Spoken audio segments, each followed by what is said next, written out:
esperen, que yo ahora perdí mi archivo.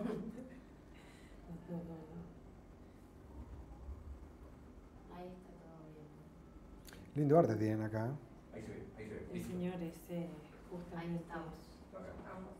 se dedica a eso. Bueno, estamos con Silvio Weisbord, que es uno de los especialistas de comunicación y medios. Está en este momento en la Escuela de Medios de la George Washington y dirige una revista muy prestigiosa internacionalmente, que es el Journal of Press and Politics. Bueno, Silvio, muchas gracias por estar acá en Plaza de Mayo. Gracias por la invitación. Hace apenas un mes publicaste un artículo sobre tu mirada de lo que era el periodismo militante y lo que era la función del periodismo en las democracias en este momento. ¿Podés resumir un poco lo que planteaste ahí y también lo que generó, porque fue bastante intenso? Sí, digamos, me pidieron hacer un artículo sobre lo que yo pensaba sobre la idea de periodismo militante. Entonces traté de pensar, digamos, que hay diferentes tipos de periodismo militante. Depende de la estructura en la cual existe, cómo se financie, si, digamos, si se financia desde el Estado, desde la sociedad civil o desde el mercado. Yo creo, digamos, que es un tema que da para mucha conversación, en el sentido que no es fácil, ya sea contraponerlo al llamado periodismo profesional, entre comillas, o al periodismo comercial o independiente, todo esto entre comillas, sino, digamos, un poco escarbar más a qué nos referimos con la idea de periodismo militante, y que estaba planteado de una forma de un periodismo que defiende un proyecto oficial, un proyecto gubernamental. Y eso creo que, digamos, levanta muchas preguntas, que es, digamos, si es un periodismo que siempre está dispuesto a apoyar un proyecto oficial más allá de los vaivenes propios de la política, de compromisos y de consensos y de discusiones y de peleas y de conflictos. Si es un periodismo, digamos, ¿cómo se financia? ¿Se financia con dineros públicos? ¿Se financia con dineros de militantes, en el sentido clásico de la prensa partidaria? ¿O se financia con, digamos, algunas fortunas personales, como es el caso de muchos medios que no dan ganancia a nivel comercial, pero tienen, digamos, a un padrino, una madrina financiera? Entonces yo creo que es necesario levantar esas preguntas, y generó mucha repercusión, más de lo que yo pensaba.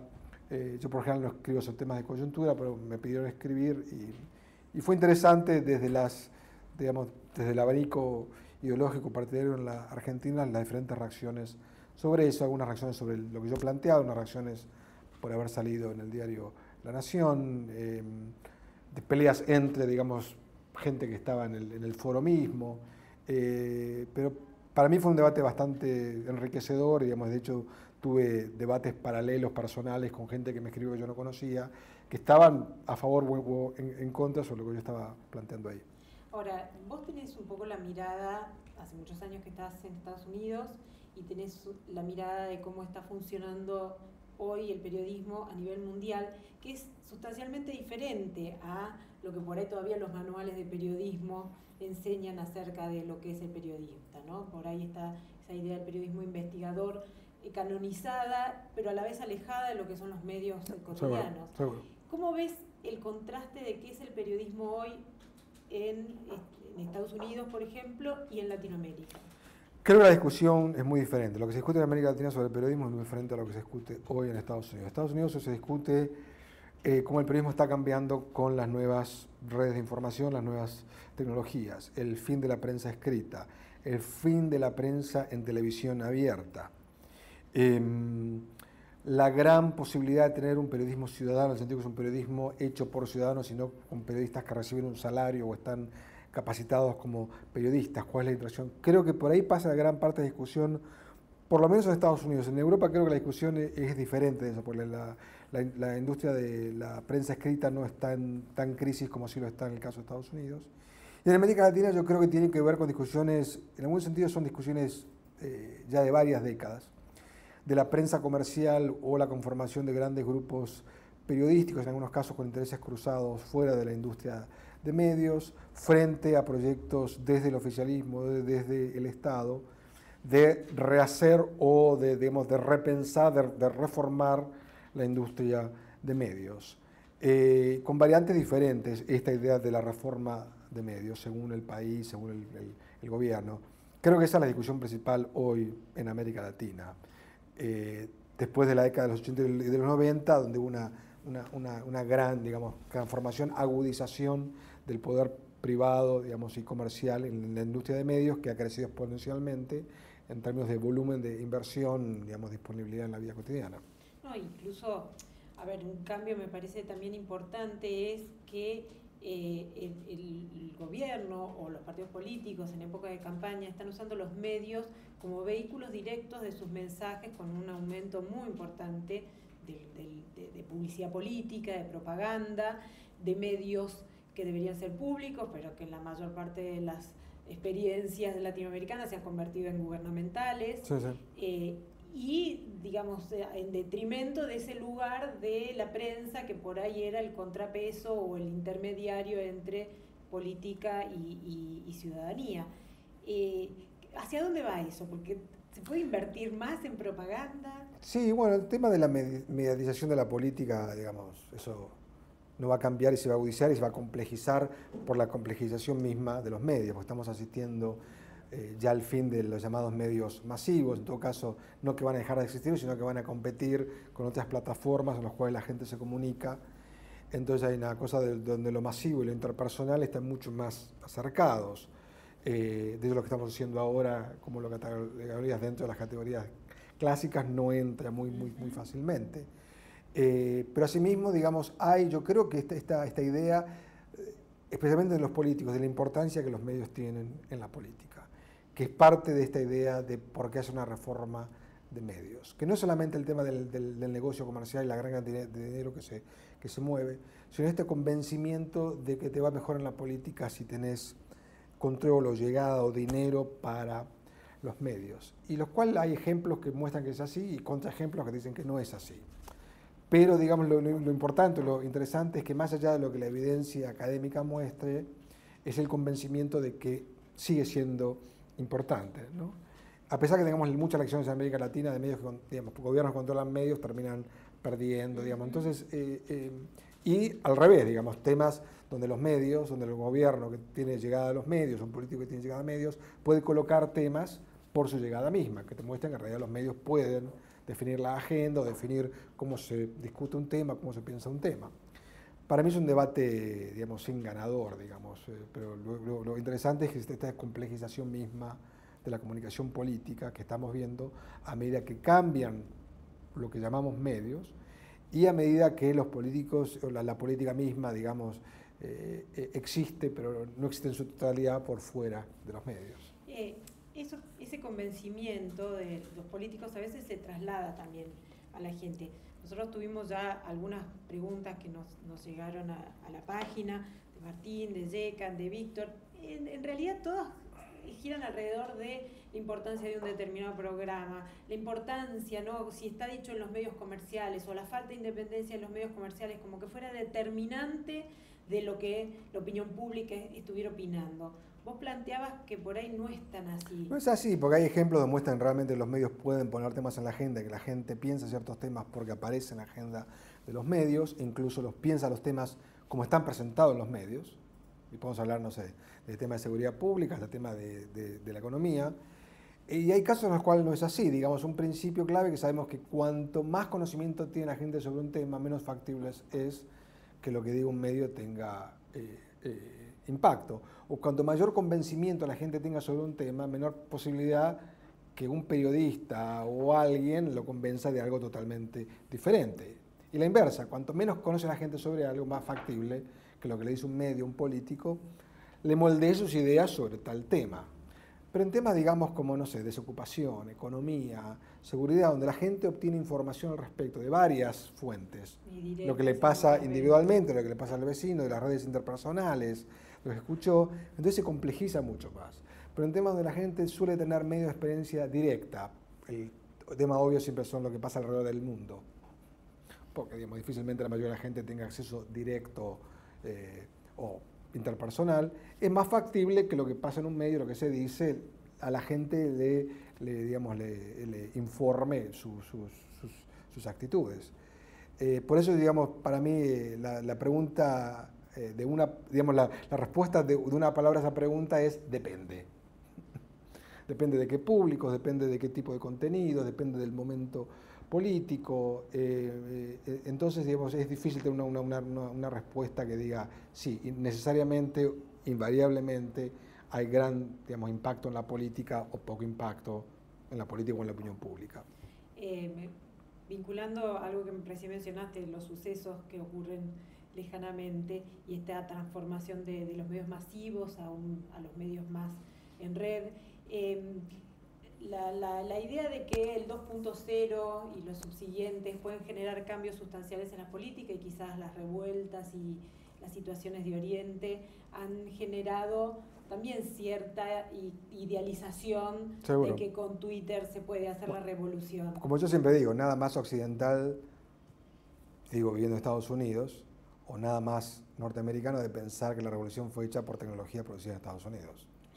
Es un caso de ombliguismo exacerbado, pensar que Facebook o que las nuevas tecnologías desarrolladas en Estados Unidos fueron responsables de lo que le pasa a millones de personas. Digamos, es un caso extremo, pero digamos, eso lo ves en la prensa.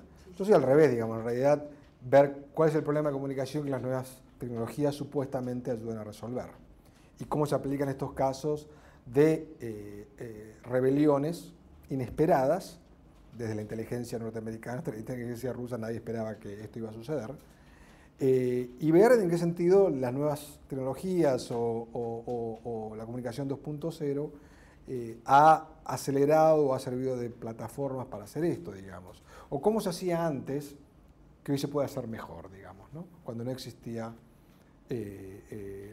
digamos, el celular, digamos, o Facebook, y eso no es claro todavía, hay mucha información de anécdota, digamos, pero yo soy reacio, digamos, siempre a poner la tecnología por delante, como que te explica el proceso social político.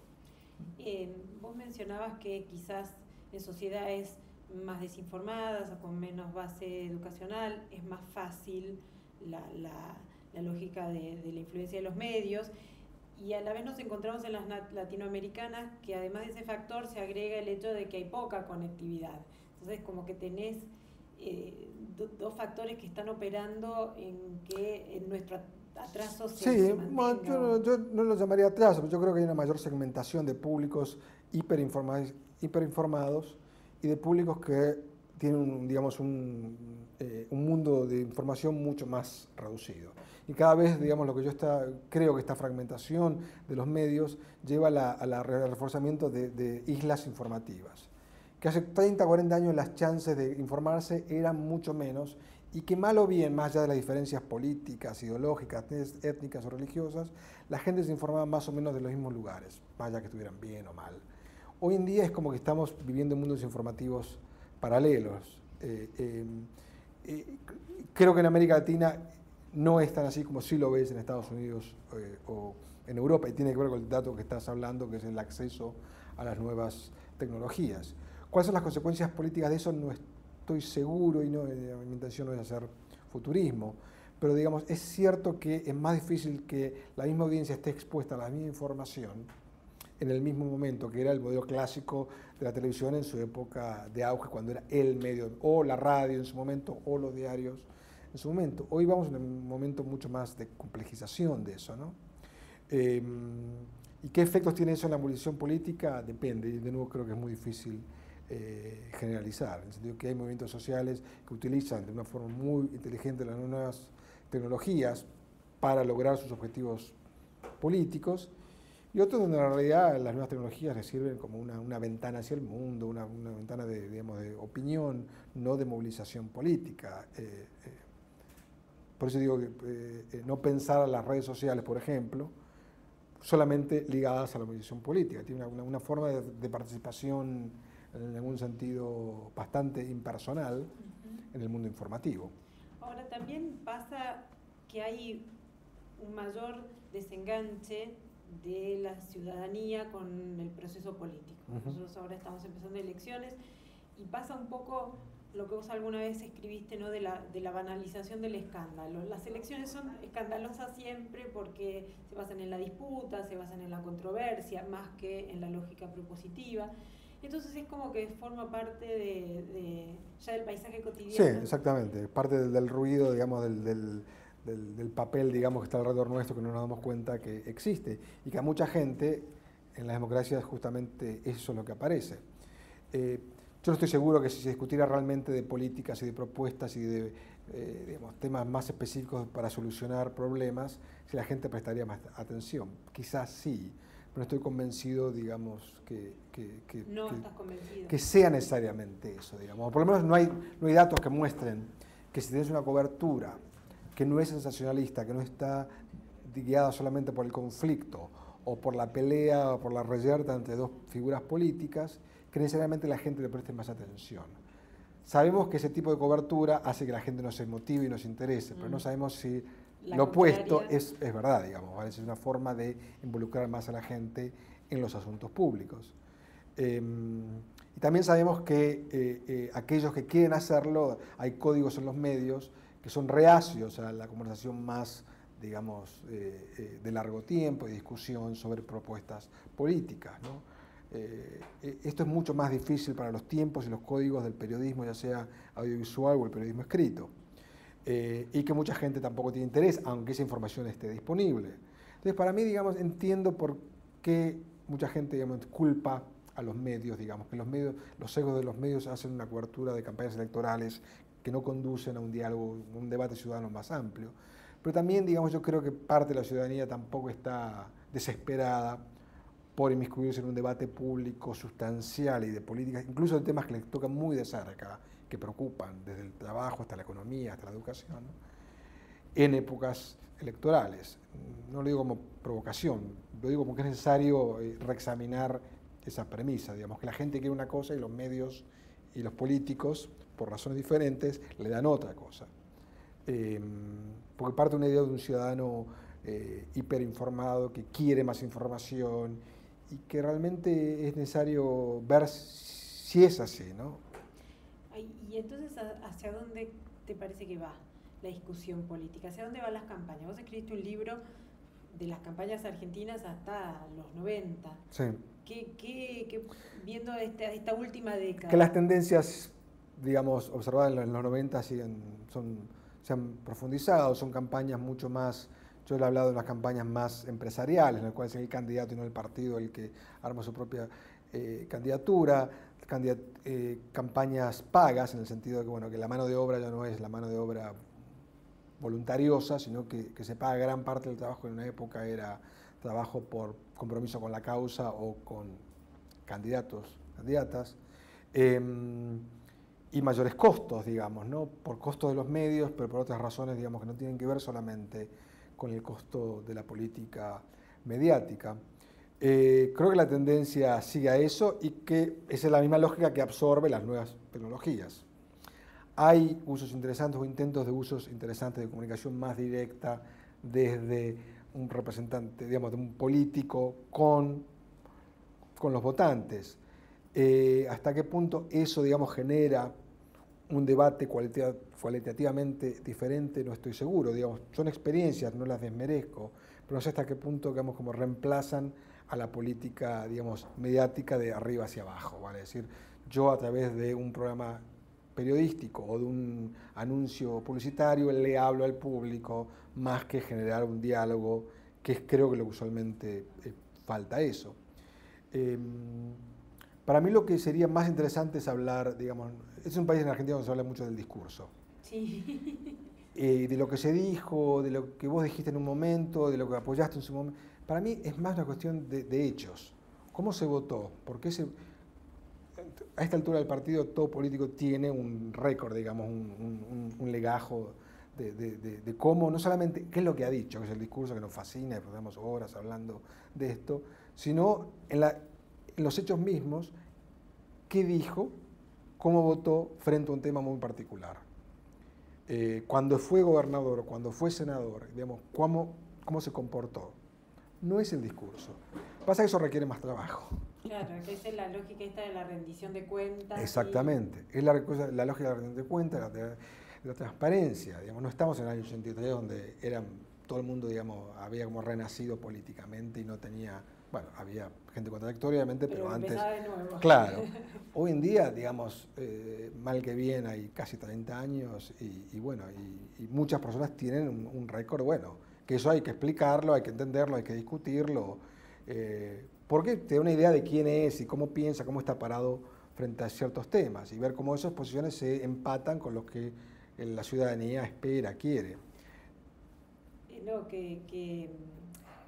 una pregunta que nos hace llegar un internauta que tiene relación, ¿no? Es de Robbie Villarreal y dice, bueno, los medios instalan el sentido común, las redes lo cuestionan, pero yo agregaría, pero a veces ese sentido común, que es el que te lleva a decir fulano votó tal cosa, tampoco importa, porque vos sabés que o que tuvo un hecho de corrupción gravísimo o que tiene varias causas abiertas. Si el discurso fuera tan poderoso, ese solo conocimiento... Hay teorías económicas que muestran elección tras elección en Estados Unidos y en Europa que en realidad la mejor variable que te predice un resultado electoral es la economía.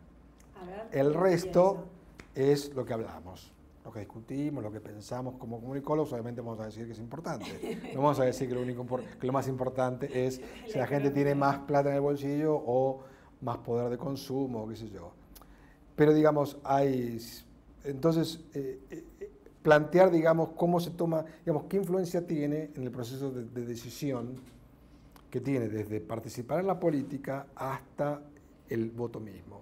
Digamos, qué factores determinan eso. Y si hay situaciones donde factores no económicos son más importantes. Entonces sí, hay elecciones en las cuales factores no económicos no te determinan el electorado, pero determinan cierta parte del electorado que puede llegar a ser determinante. Entonces, eso también es lo que sabemos en la comunicación política.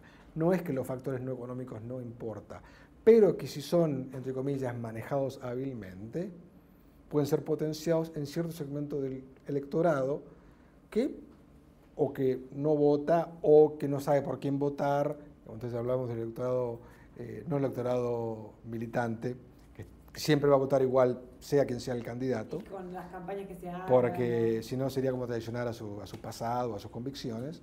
Sino el electorado que está más dispuesto a votar por otras razones. Entonces el electorado que en muchas elecciones llega a decidir para un lado o para el otro. Entonces por eso, digamos, es una discusión muy particular, muy de segmento, más que de hablar de que los medios construyen la opinión pública o construyen el sentido común o que eso determina una elección. Para mí es curioso, digamos, que hay mucha evidencia académica sobre esto, que en realidad muy poco de esto es utilizado en la comunicación estratégica política. A ver, en la evidencia académica, ¿en qué sentido? Y en el sentido de que, digamos, de cuándo es, sobre qué temas los medios o la publicidad electoral pueden realmente cambiar la conducta o las actitudes que la gente tenga sobre una candidatura.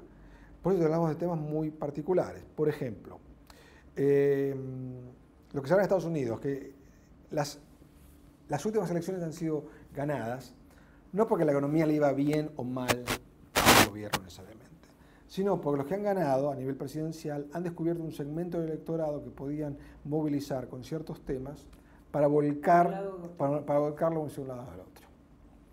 Es un país donde el voto es optativo, está bien, entiendo eso, que es diferente en un país donde el voto es obligatorio. En casos europeos pasa algo así, por eso hay temas que se tratan de punzar desde la política para sacar ese voto, digamos, para movilizar ese voto, ¿no? Que son temas muy puntuales, que van desde temas vinculados con la inmigración, temas vinculados con lo religioso, temas vinculados con la seguridad.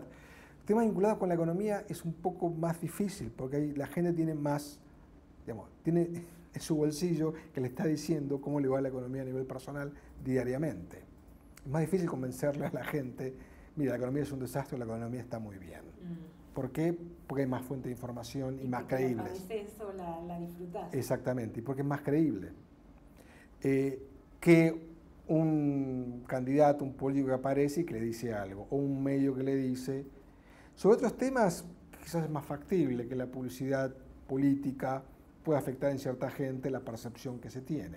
especialmente cuando la gente tiene un mundo informativo muy poco o conoce poco y nada a un candidato, por ejemplo. Eso también está probado. En caso de candidatos desconocidos, es más factible, digamos, moldear lo que la gente piensa sobre ese candidato, a favor o en contra. Pero candidatos que son muy conocidos, ya cada vez más complicado. Pero para mí es notable ese, digamos, no te diría el divorcio, pero la separación que hay entre cómo se ejecuta esto desde la política y lo que sabemos en la academia, que se sabe sobre cuándo, digamos, hay poder de decir a la gente en qué pensar y cómo pensar sobre diferentes temas. También digamos, habría que decir que no toda la academia, por lo menos no acá en la Argentina, admite estas corrientes de investigación mucho más pragmáticas, mucho más operativas, sino que, bueno, sigue trabajando con lógicas o esta lógica discursiva, seguro, que a veces te hacen perder la perspectiva del día a día de la comunicación. Sí, creo que en el sentido de la academia, nuestra academia de América Latina, lo que se discute acá es muy diferente a lo que se discute fundamentalmente en Estados Unidos o en Europa, que se discuten otra serie de temas. Hoy en Europa se discuten muchos temas de multiculturalidad, de diversidad, en comunicación. Son temas centrales en lo que se está discutiendo hoy. No son temas centrales en Estados Unidos. En Estados Unidos la comunicación hoy está muy influenciada por la psicología cognitiva, la psicología experimental.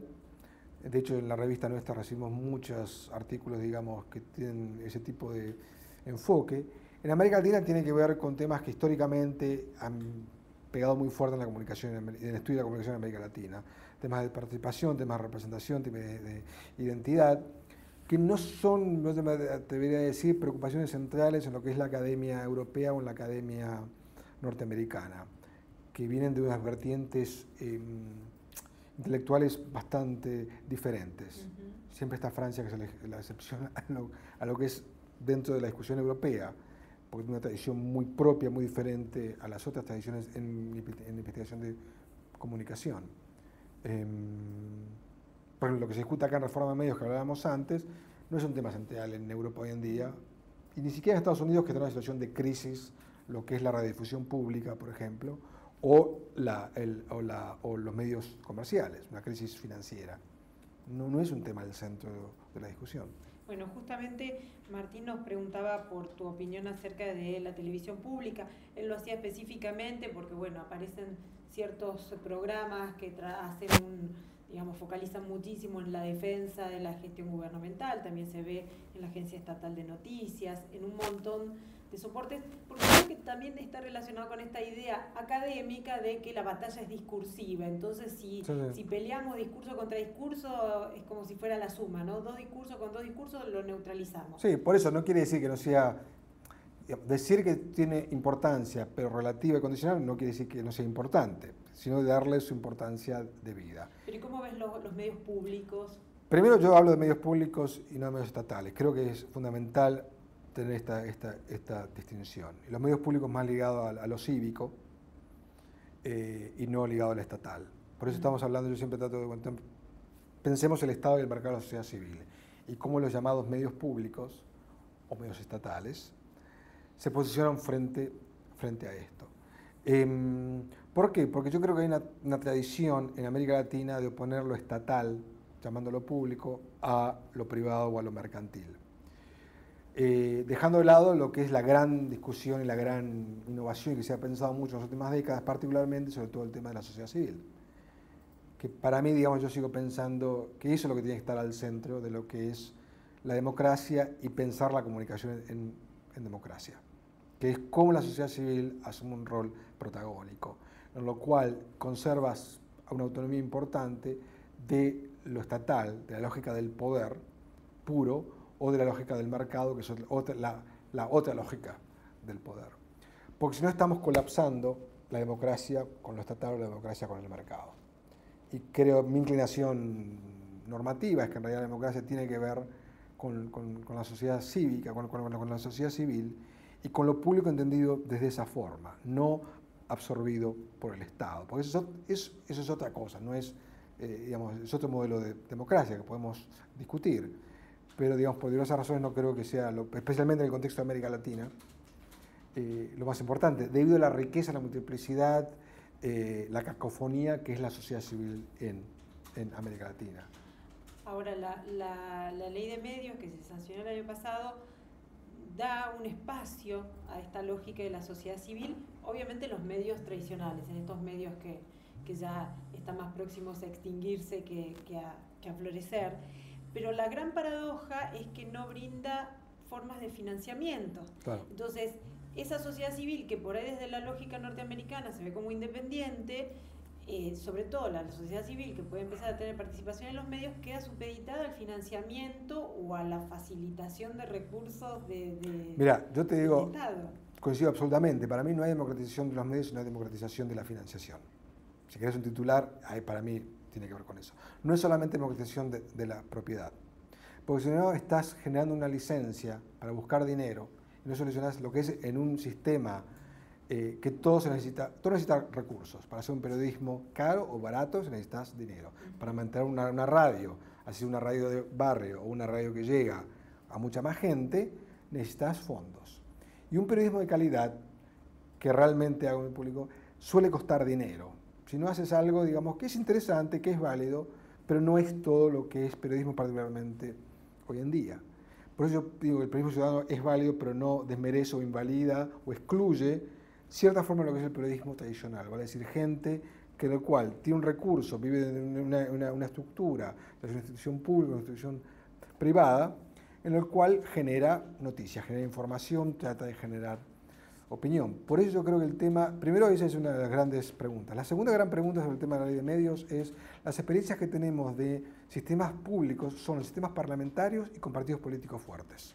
Vale decir, desde el caso de la BBC o el caso de las democracias escandinavas o el caso de Alemania, antes de la irrupción de la televisión privada en las últimas décadas, lo que tenés es un consenso muy fuerte entre las fuerzas partidarias principales de izquierda y de derecha sobre los medios públicos. En un sistema parlamentario que se trata dentro de lo posible o se crea una institución independiente como es la BBC, que está en tensión permanente frente a la lógica invasiva del Estado, de controlarla, o del mercado en su momento, o el modelo holandés o belga en el cual se divide según la representación de fuerzas políticas y cada uno tiene su radio, televisión, incluso el tema de subsidios a medios partidarios, por el caso de Francia, para, digamos, mejorar las imperfecciones del mercado.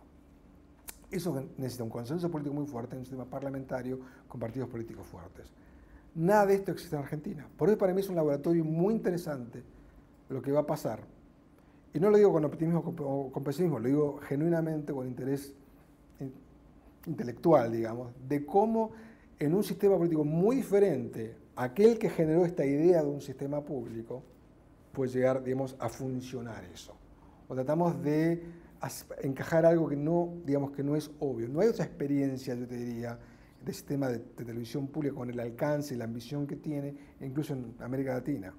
Entonces, por eso, digamos, para mí es un caso interesante de eso, digamos, y que como toda ley, una cosa es su espíritu técnico, otra cosa es su aplicación política. Y eso también es importante seguirlo de cerca, ya sea desde tu rol de académico, o de periodista, o desde la política misma. O de ciudadano. Claro. Y bueno, para cerrar, ¿cuál fue tu impresión en este viaje? Bueno, estoy hace unos días, sé que es difícil, pero la impresión, como toda impresión, siempre es cejada para dónde vas, por dónde vas, con quién hablas. Pero digamos, noto, digamos, que el humor argentino siempre está muy afectado por la economía, fundamentalmente, digamos, ¿no? Siempre yo vengo acá y encuentro como unas instantáneas de lo que está pasando, y que mucho del color de esa instantánea está ligado al humor económico. Está bien, el humor urbano o argentino o porteño, digamos, está colorado por idiosincrasia propia nuestra, pero creo que tiene que ver eso también, y creo que hay una cierta tranquilidad, o por lo menos por lo que veo, por lo que escucho, por lo que leo, por lo que me comentan, no te diría alegría, pero digamos como que no hay, el tema del económico no parece ser una obsesión de muchos, no porque sea asociación a la economía, ni mucho menos, pero digamos, todo es relativo, a eso voy. Y el otro tema es el tema de la seguridad o de la vida cotidiana, digamos, y que el argentino está muy acostumbrado, y eso digo yo, en una ciudad muy diferente, a una vida cotidiana demasiado imprevisible. Nunca sabes lo que te va a pasar el resto del día. Y hoy parece que esa realidad cotidiana está más previsible de lo que históricamente fue, probablemente en algunos momentos en las últimas décadas, que eso también es, te digo, sobresale eso. Y te digo yo viendo un país donde sabes exactamente lo que va a pasar día a día, porque nunca varía esa cotidianeidad. Digo, eso, y dentro de eso yo veo a pesar de una polarización política bastante fuerte, ¿no? Que es entendible, que no es sorprendente, digamos, pero lo veo eso y según con amigos míos, digamos, muy a favor o muy en contra del actual gobierno. Bueno, le agradecemos a los oyentes o espectadores que mandaron las preguntas, a Víctor, a Robbie, a Martín, a Yekan, y sobre todo te agradecemos a vos que compartías este rato de la tarde con nosotros. Buen estadía. Muchas gracias. Muchas gracias. Bueno, muchísimas gracias. Estuvimos con Silvio Weisberg en placademayo.com.